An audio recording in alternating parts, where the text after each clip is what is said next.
এক দেশে এক সুন্দর জঙ্গল ছিল। সেই জঙ্গলে থাকত এক ধূর্ত শিয়াল, নাম কমি।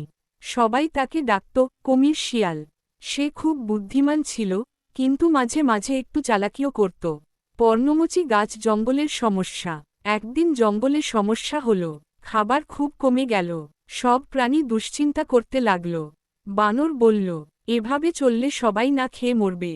খরগোশ বলল, কিছু একটা করতে হবে, কিন্তু কেউই জানত না কি করবে। শেয়াল কমির বুদ্ধি। তারপর কমির মাথায় এক বুদ্ধি এল। সে বলল, চলো, নদীর পাড়ে গিয়ে ফল ফলাদি খুঁজি। সবাই রাজি হলো আর কমিকে নিয়ে রওনা দিল। আঙুর ফাঁদে ফেলা ফল। নদীর ধারে গিয়ে কমি দেখল, ডালের উপর বড় বড় আঙুর। সে বলল, এই আঙুরগুলো শুধু আমার, তোমরা অন্য জিনিস খুঁজো। সব প্রাণী মন খারাপ করল, কিন্তু বলল কিছুই না। কমি লাফ দিল আঙুর তুলতে, কিন্তু আঙুর ধরার আগেই সা করে। ডাল ভেঙে পানিতে পড়ে গেল। সব প্রাণী হেসে উঠল। বাঘের আগমন।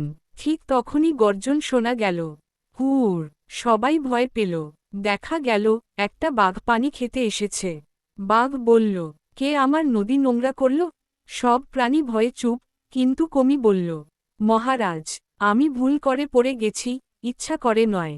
বাঘ হাসল, তুমি খুব মজার প্রাণী। আর